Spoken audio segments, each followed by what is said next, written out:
जय हिंद दोस्तों। इस चैप्टर का बहुत ही बेहतरीन, बहुत ही इंपॉर्टेंट बोर्ड एग्जाम में पूछे जाने वाला डेरिवेशन है दोस्तों। जैसा कि इसके पिछले वीडियो में वैद्युत द्विध्रुव समझा रहा था, तो मैंने बताया था कि वैद्युत द्विध्रुव को अगर अच्छे से नहीं समझोगे तो आगे के दो डेरिवेशन अच्छे से नहीं कर पाओगे। तो उन दोनों डेरिवेशन में से एक डेरिवेशन ये है दोस्तों कि वैद्युत द्विध्रुव के कारण अक्षीय स्थिति में वैद्युत क्षेत्र की तीव्रता का व्यंजक प्राप्त कीजिए। बोर्ड एग्जाम में 7 सेट आते हैं उत्तर प्रदेश, उनमें से किसी न किसी सेट में पक्का टच कर देता है क्वेश्चन, या तो डेरिवेशन या तो इससे फार्मूला जो प्राप्त होगा उस पे न्यूमेरिकल। तो ध्यान से देखो कैसे डेरिवेशन को किया जाएगा, बहुत ही वायरल डेरिवेशन है, ठीक है। तो अगर आप ध्यान से देखो तो पिछला वीडियो अगर मेरा नहीं देखोगे तो जरूर देख लेना, नहीं तो आपको द्विध्रुव समझ नहीं आ पाएगा, ठीक है। अब यहां पे कह रहा है कि वैद्युत द्विध्रुव के कारण अक्षीय स्थिति में वैद्युत क्षेत्र की तीव्रता का व्यंजक प्राप्त कीजिए। तो यहां पे खुद ही बोल दिया कि वैद्युत द्विध्रुव के कारण, यानी वैद्युत क्षेत्र की जो तीव्रता का व्यंजक प्राप्त करेंगे, वैद्युत क्षेत्र की तीव्रता का जो व्यंजक प्राप्त करेंगे उसकी जिम्मेदार कौन होगा? वैद्युत द्विध्रुव होगा। कह रहा है वैद्युत द्विध्रुव के कारण। तो सबसे पहले जब भी बोलेगा वैद्युत द्विध्रुव के कारण अक्षीय स्थिति में या फिर वैद्युत द्विध्रुव के कारण निरक्षीय स्थिति में, समझ रहे हो, तो आपको हर बार वैद्युत द्विध्रुव पहले बनाना पड़ेगा। तो वैद्युत द्विध्रुव क्या होता है बता ही चुका हूं कि दो आवेश होते हैं, एक नेगेटिव और एक पॉजिटिव, और बीच की जो दूरी होती है बहुत ही सूक्ष्म होती है। अब सूक्ष्म दूरी को हम क्या नाम दे देते हैं? यहां से यहां तक के 2l बोलते हैं। और यहां पे एक बीच में कोई पॉइंटर ले लें तो 2l को तोड़ दें तो आधा यहां पे हो गया l, आधा यहां पे हो गया l। ये तो क्लियर हुआ।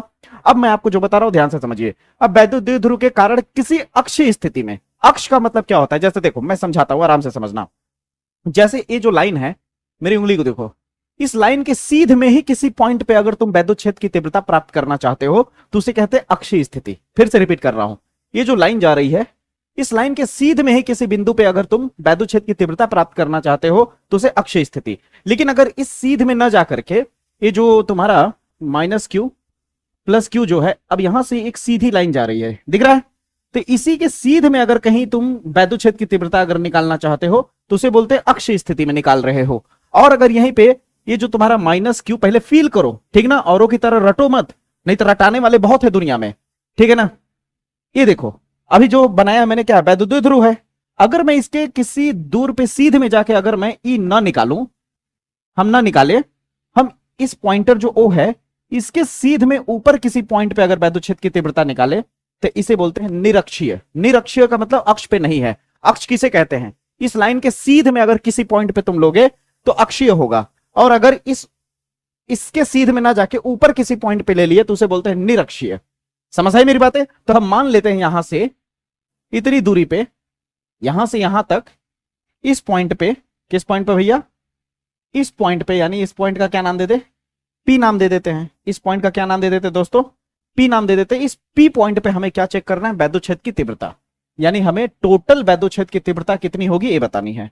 टोटल वैद्युत क्षेत्र की तीव्रता कितनी आएगी ये हमें बतानी है, ठीक है। अब टोटल में बार बार क्यों बोल रहा हूं? टोटल इसलिए बोल रहा हूं क्योंकि यहां आवेश जो है एक नहीं है, एक आवेश यहां है, एक आवेश यहां है, यानी इस आवेश की वजह से भी यहां पे वैद्युत क्षेत्र की तीव्रता आएगी और इस आवेश की वजह से भी यहां पे वैद्युत क्षेत्र की तीव्रता आएगी, यानी दो लोगों की वैद्युत क्षेत्र की तीव्रता काम करेगी और दोनों को जोड़ दोगे तो क्या हो जाएगी? टोटल हो जाएगी। तो बहुत ईजी है, ध्यान से समझना, ठीक है।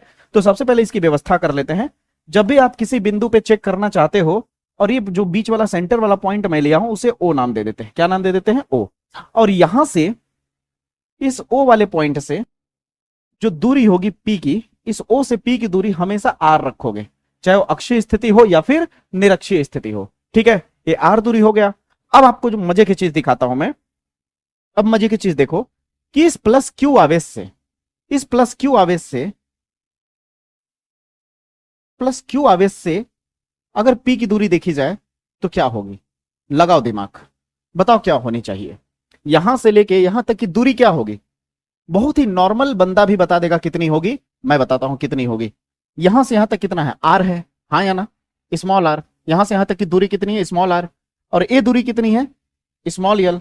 तो इतना तो नहीं चाहिए ना मुझे, केवल इतना चाहिए। तो इस पूरे r में से, इस पूरे r में से स्मॉल या l घटा दिया जाए, यानी हटा दिया जाए, तो इतना बचेगा कि नहीं? इसका मतलब r - l लिख सकते हो। यहां से यहां की दूरी को हाँ या ना में जवाब चाहिए। क्लियर हुआ? अगर यहां -q से, ये जो -q है, -q से P की दूरी अगर देखी जाए, आप कहोगे दूरी क्यों देख रहे हैं? जरूरत पड़ेगा दोस्त, जरूरत पड़ेगा इसलिए देख रहे हैं। अब यहां से यहां की दूरी देखी जाए तो आप भी बता दोगे तुरंत। यहां से यहां तक क्या है? R है, और इतना कौन है? l है। हमें टोटल चाहिए, तो R और l मिलके कितना हो जाएगा? R + l। हाँ या ना में जवाब चाहिए। अब बताइए ये डायग्राम एकदम अच्छे से क्लियर हुआ या नहीं? ये मैंने फिनोमेना पूरा, ये सारी चीजें मैंने कैसे लिखी एकदम अच्छे से क्लियर हुआ? अब रटना तो नहीं पड़ेगा ना। अगर यहां तक क्लियर हो गया तो अब मैं जो बोल रहा हूं उसे ध्यान से सुनिएगा। अब मैं जो बोल रहा हूं उसे ध्यान से, जो मेरे वीडियोस को शुरू से लगातार अच्छे से वॉच कर रहा है, हर एक वीडियो स्टेप बाय स्टेप उसको पूरा खेल समझ आ जाएगा कि यहां पे अगर मैं नेमिंग कर दूं, मान लेते हैं इस वाले पॉइंट को ए नाम दे देता हूं और इस वाले पॉइंट को बी नाम दे देता हूं। तो आपसे एक सवाल करता हूं, ये जो बी वाला पॉइंट है यानी जहां कौन सा चार्ज है, प्लस क्यू की वैद्युत क्षेत्र की तीव्रता बाहर की तरफ होगी या अंदर की तरफ? इस पॉइंट पे प्लस वाला क्या करेगा, धकेलेगा या खींचेगा? तो अब जाहिर सी बात है, बहुत पहले बता चुका हूं कि प्लस वाले से हमेशा बल रेखाएं बाहर की तरफ निकलती हुई नजर आती है और माइनस वाले में क्या होता है, अंदर की ओर घुसती हुई नजर आती है। समझ आई मेरी बातें? तो प्लस वाले के लिए देखा जाए तो इस पॉइंट पे जो तीव्रता होगी वो बाहर की तरफ होगी। ये तीव्रता जो होगी किसकी, बी वाले की, वो क्या होगी, बाहर की तरफ होगी। वेक्टर लगा सकते हो, ठीक है, सदिश राशि है। अब माइनस वाले के हिसाब से देखा जाए तो माइनस वाला धकेलेगा या खींचेगा? तो माइनस वाले की बल रेखा अंदर की तरफ होती है, तो ये लाइन अंदर की तरफ जाती हुई नजर आएगी। सेम यही चीज आपको अपने नोटबुक में भी देखोगे तो मिल जाएगा। और अगर जो टीचर ये सब बिना बनाए आपको बता रहा होगा तो कहीं ना कहीं गलत कर रहा है, ठीक है। तो अब आपको फील हो गया होगा, ठीक है, कि कहां पे क्या हो रहा है। अब ये भी बात आपको पता होगा कि बी वाला जो है पी वाले पॉइंट के बहुत नजदीक है। बी वाला, ये बी वाला जो प्लस आवेश है वो पी वाले के बहुत नजदीक है। तो नजदीक होने की वजह से क्या होगा कि इसकी तीव्रता बहुत ज्यादा होगी और ए वाला पॉइंट यहां है, बहुत दूर है पी वाले से, तो इसकी तीव्रता कम होगी। ये कह सकते हो कि ये ज्यादा होगा किससे, ई ए से। ये नोट कर सकते हो साइड में कहीं, ठीक है। बस यहां तक समझ आ गया ना? अगर इतनी बातें फील हो गई होंगी तो अब आगे कोई दिक्कत नहीं आएगा। अब क्यों नहीं आएगा दिखाता हूं मैं। अब आप ध्यान से देखिए, अब आप ध्यान से देखिए कि इसके बाद क्या करना है।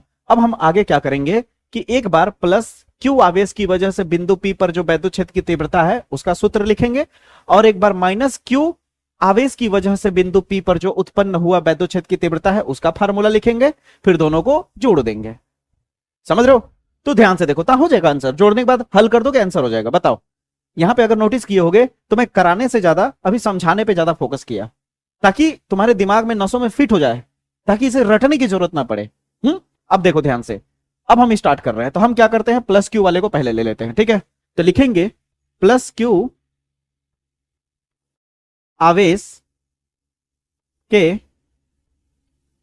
कारण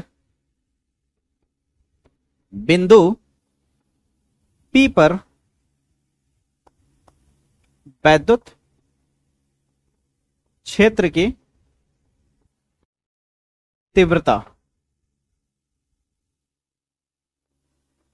ई बी है, हाँ या ना? क्या है, ई और बी है। कोई दिक्कत? कोई दिक्कत नहीं। अब ई बी को ध्यान से देखना होगा, वेक्टर में चाहो तो लिख सकते हो, ठीक ना। अब ई बी के लिए क्या होता है, वैद्युत क्षेत्र की तीव्रता का सूत्र क्या होता है, मैंने प्रूफ कराया था ना, ई इक्वल टू क्या होता है, 1/4 pi epsilon naught q by r square. याद है ना मेरे पिछले वाले वीडियो में, कूलम्ब्स लॉ के जस्ट बाद वाला वीडियो जो था वैद्युत क्षेत्र की तीव्रता वाला, ठीक है।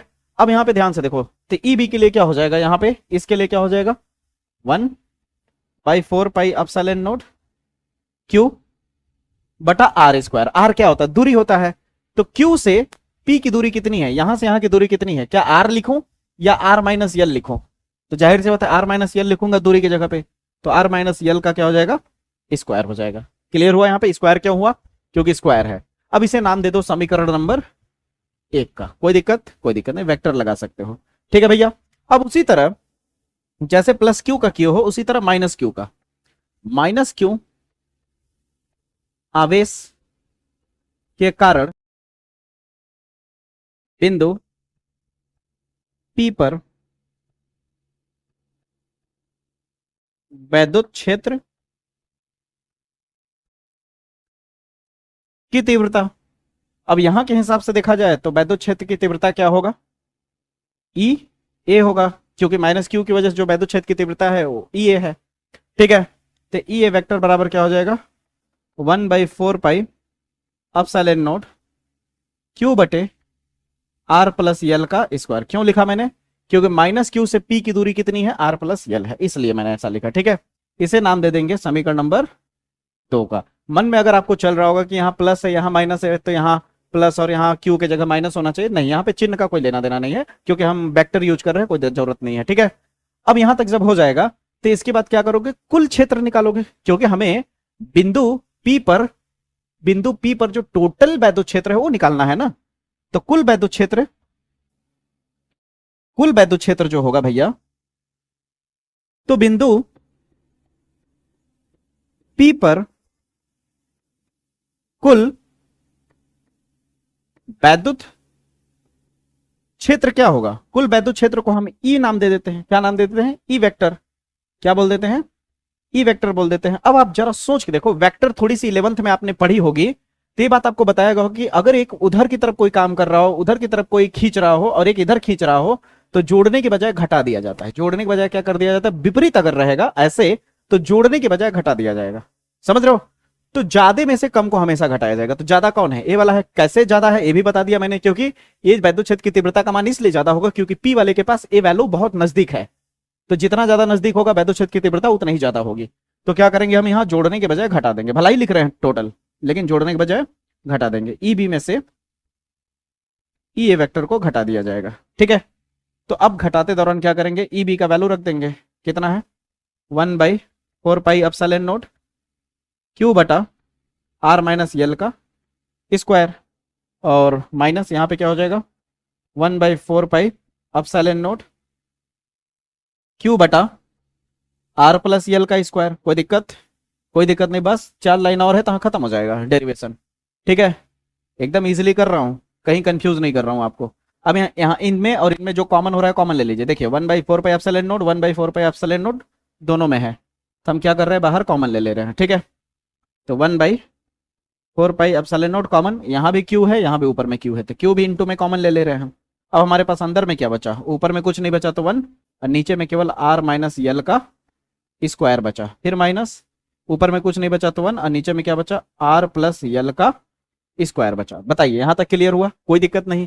अगर कोई दिक्कत नहीं है तो आगे भी देख लीजिए, आगे भी देख लीजिए, कोई दिक्कत नहीं होगा। ठीक है, क्या क्यू का 1 से गुणा करोगे तो क्यू बटे 4 पाई लिख सकते हो। अब आइए इसको थोड़ा सा हल कर लिया जाए। तो इसका इधर गुणा हो जाएगा, आता है ना भिन्न का जोड़ घटाना गुणा भाग। इसको 1 की तरफ गुणा करेंगे तो कितना हो जाएगा? आर प्लस यल का स्क्वायर, माइनस इसका इधर करेंगे तो कितना हो जाएगा? आर माइनस यल का स्क्वायर, बटे इसका इधर गुणा करेंगे तो क्या हो जाएगा? आर माइनस यल का square into r plus l का स्क्वायर। कोई दिक्कत? कोई दिक्कत नहीं। अब यहाँ पे अगर आप साफ साफ देख पा रहे होगे, थोड़ा इधर कर दो, ठीक ना? अगर आप इसे साफ साफ भैया देख पा रहे होगे तो आप एक फार्मूला दिख रहा होगा आपको, अंदर में दिखा रहा हूं मैं आपको। यहां से आप साफ साफ देख पा रहे हो आर प्लस यल का होल स्क्वायर है ना? तो आर को ए समझ ले, यल को बी समझ ले, तो ए प्लस बी का होल स्क्वायर लग रहा है कि नहीं? यहाँ पे लग रहा है। तो ए प्लस बी का होल स्क्वायर क्या होता है? A square plus b square plus 2ab, हाँ या ना? फिर बीच में माइनस माइनस। ये बात तो टीचर ने आपको बताया होगा कि कभी भी बीच में अगर माइनस हो और अंदर ब्रैकेट हो तो ब्रैकेट को नहीं ओपन करना चाहिए। जो भी लिखना है ब्रैकेट के अंदर ही लिखना चाहिए, क्योंकि बाद में ये माइनस क्या करेगा? चिन्ह को पलट देता है। अब यहाँ पे देखा जाए तो आर माइनस यल का होल स्क्वायर है, यानी ए माइनस बी का whole square. A minus b का होल स्क्वायर क्या होता है? A square plus b square minus 2ab। Clear हुआ भैया? कोई दिक्कत? कोई दिक्कत नहीं हुआ होगा। अब यहाँ पे देखा जाए तो यहाँ फार्मूला बैठ रहा है लेकिन इनटू में है। यहाँ तो बीच में माइनस था, यहाँ इनटू में है, यहाँ भी स्क्वायर, यहाँ भी स्क्वायर। तो क्यों ना हम दोनों का एक ही बार स्क्वायर लिख दे। जैसे अगर आपके पास x square into y square दिख रहा हो, तो इसे आप चाहो तो एक्स वाई करके टोटल का स्क्वायर लिख सकते हो। उसी तरह यहाँ पे आर माइनस यल और आर प्लस यल टोटल का हम क्या कर सकते हैं?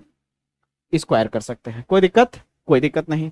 जब यहां तक आपका क्लियर हो गया तो मैंने बोला ना कि ज्यादा कुछ नहीं है, बस इसे जैसे ही कैलकुलेट करोगे आपका डेरिवेशन कंप्लीट हो जाएगा। ठीक है, कोई दिक्कत वाली बात नहीं है। तो आपका कितना आ जाएगा भैया? यहाँ पे कितना है? क्यू बटे 4 पाई इनटू, अब आराम से रिलैक्स हो गए, देखो अंदर में क्या है? R square plus l square plus 2rl। अब ए माइनस क्या करेगा? ए वाला माइनस अंदर के चिन्ह को पलट देगा। आर क्या बन जाएगा? माइनस में।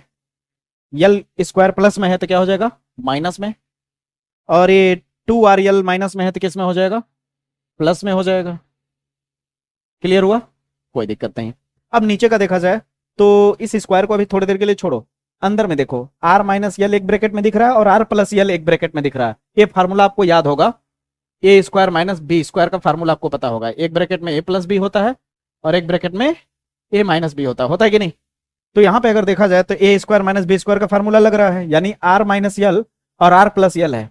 ठीक है, दोनों सेम है, बस फर्क कितना है, एक में माइनस है बीच में और एक में प्लस है। ऐसे को आप ए स्क्वायर माइनस बी स्क्वायर के फार्मूले में तोड़ सकते हो। तो इस पूरे को आप क्या लिख सकते हो, ए स्क्वायर यानी r square minus l square. अब पहले से ही टोटल का स्क्वायर था, कोई दिक्कत, कोई दिक्कत नहीं। अब देखो बहुत कुछ कैंसिल होने वाला है, बहुत कुछ भैया कैंसिल होने वाला है। आर स्क्वायर प्लस में आर स्क्वायर माइनस में कट गया, एल स्क्वायर प्लस में एल स्क्वायर माइनस में कट गया, 2rl प्लस में 2rl प्लस में प्लस प्लस जुड़ जाएगा, तो Q by 4 pi epsilon not, और आपका जुड़ के कितना हो जाएगा 4rl हो जाएगा। हाँ या ना में जवाब चाहिए, क्लियर हुआ। अब आपकी मजे की बात बताता हूं, अगर आपने वैद्युत द्विध्रुव मेरा पिछला वीडियो देखा होगा भैया, तो आपने एक चीज नोटिस किया होगा, मैंने बताया था कि इनके बीच में जो ये है माइनस क्यू और प्लस क्यू, इनके बीच में बहुत ही सूक्ष्म दूरी होती है। सूक्ष्म दूरी का मतलब बहुत ही ज्यादा छोटा दूरी। तो अगर ये खुद बहुत छोटे डिस्टेंस पे है, तो सोचो कि ये दोनों कितने छोटे दूरी पे हैं, तो ये यल तो और ज्यादा छोटा हो गया ना। तो यल जो है आर के मुकाबले बहुत छोटा माना जाता है, यल जो है आर के मुकाबले बहुत ही ज्यादा सूक्ष्म माना जाता है। तो यहां पे तुम बिकॉज करके लिख सकते हो, यहां पे तुम इसे आगे हल करने से पहले बिकॉज करके तुम लिख सकते हो, चूंकि हमें पता है कि आर स्क्वायर जो है बहुत बड़ा होगा किसके मुकाबले, एल स्क्वायर के। समझ रहे हो। अब इसका मीनिंग, इसका मतलब क्या है, यहां पे देखना क्यों ऐसा लिखा मैंने, बस एक लाइन और तो खत्म। और ऊपर में क्या बचा, 4rl बचा। अब नीचे में देखो, कह रहा है कि आर स्क्वायर बहुत बहुत बहुत बड़ा है यल स्क्वायर से, तो यल स्क्वायर को आर के साथ घटाओ या ना घटाओ कोई फर्क नहीं पड़ता, इतना बड़ा है आर। अगर आर इतना बड़ा है वाकई में, तो हम यल स्क्वायर को घटाते ही नहीं है, निगलेक्ट कर देते हैं, हटा देते हैं, डिस्क्वालीफाई कर देते हैं, तो केवल आर स्क्वायर बचेगा। तो आर स्क्वायर केवल बचेगा, तो आर स्क्वायर और ये बाहर में जो स्क्वायर है मिलकर कितना बना लेगा, आर के पावर 4 बना लेगा। हाँ या ना में जवाब चाहिए। अब यहां पे ध्यानपूर्वक देखिए आप, Q बटा 4 पाई एप्सिलॉन नॉट, ऊपर में एक बार आ रहा है, नीचे में 4 बार आ रहा है, काटोगे तो कितने बार बचेगा, आपके पास 4l बचेगा और r के पावर 3 बचेगा। अगर मैं गलत हूं तो बताइए। एकदम क्लियर हुआ यहां तक। और जो बराबर बराबर करके लिखते आ रहा हूं वो किसके बराबर आपको पता ही है, ई के बराबर है। किसके बराबर है, ई के सब बराबर है। किसके बराबर भैया, ई के बराबर है, भूलिएगा मत, ठीक है, ई के बराबर है। अब आप देखो ध्यान से, इसको तुम चाहो तो ऐसे लिख सकते हो 1/4 पाई एप्सिलॉन नॉट। अब यहाँ क्यू है, 3 में 1 तो लगा ही सकते हो अपने मन से, ठीक ना। क्यू साइड कर दो, क्यू साइड कर दो, इंटू ये जो 4l है इसको ऐसे लिख सकते हो क्या, 2 इंटू 2l। अगर आपत्ति ना हो तो कोई दिक्कत, कोई दिक्कत नहीं है। अगर कोई दिक्कत नहीं तो मजे की चीज फिर से सुनो, मजे की चीज फिर से सुनो। और क्या है ध्यान से देखो, क्या आपको अभी कल वाले वीडियो में अपने वैद्युत द्विध्रुव आघूर्ण के बारे में बताया था कि वैद्युत द्विध्रुव आघूर्ण पी किसके बराबर होता है, क्यू इंटू 2l के। हाँ या ना में जवाब चाहिए, बिकॉज करके मैंने लिख दिया है। क्या बराबर होता है नहीं, तो आपको हो गया बिल्कुल सर होता है। एकदम डंके के चोट पे कहोगे कि बराबर होता है सर। अगर मैंने नहीं बताया हो तो बताइए, बताया था या नहीं, क्लियर बताया था। अगर ये बराबर होता है तो यहाँ पे Q और यहाँ पे क्या है, इंटू में 2l है कि नहीं, तो Q इंटू 2l को हटा करके मैं P लिख सकता हूं कि नहीं। इसका मतलब मैं E इक्वल टू सीधे सीधे 1/4 पाई एप्सिलॉन नॉट इंटू 2 भर बच गया, और एक Q और 2l के जगह पे क्या लिख सकता हूं, P लिख सकता हूं कि नहीं। और नीचे में कितना है, r पावर 3, नीचे कितना है भैया, r पावर 3। अब बताओ यहां तक समझ आया या नहीं, हो गया खत्म। यही है अक्षीय स्थिति में वैद्युत क्षेत्र की तीव्रता का व्यंजक प्राप्त करना। अक्षीय स्थिति में वैद्युत क्षेत्र की तीव्रता का व्यंजक है। लो छोटा कर दिया मैंने, नोट कर सकते हो, ठीक है। कोई दिक्कत हो तो बताओ, 1% दिक्कत नहीं आएगा। मैंने बोला ना कि मेरा बताया हुआ कैलकुलेशन और डेरिवेशन फंसोगे ही नहीं। क्यों नहीं फंसोगे, क्योंकि मैं कहीं कंफ्यूज नहीं करता, हर एक पॉइंट बताता हूं कि कौन चीज कहां से आया, कैसे आया। मेरे वीडियो में एक ही चीज है कि पेशेंस रखना पड़ेगा, ठीक है। ऐसे लेवल का बताऊंगा कि कोई बैच खरीदा होगा ना, उससे भी मैच करा के देख लेना, उतना डीपली वो नहीं जा पाएगा जितना डिटेल में बता रहा हूं आपको। दिल छू जाएगा आपको, समझ रहे हो। डेरिवेशन हो, न्यूमेरिकल्स हो, डेफिनेशन हो, कोई भी चीज रटना नहीं है इस चैनल पे। भरोसा करो अपने भाई पे, रटाऊंगा नहीं कहीं। इसे वेक्टर फॉर्म में लिखना चाहो तो बस ज्यादा कुछ नहीं करना है, यहां पे दिखा देता हूं, सदिश रूप में लिखना हो तो ई पे वेक्टर लगा देना और पी पे वेक्टर लगा देना, बाकी कुछ नहीं। अब बताओ यहां तक क्लियर हुआ या नहीं।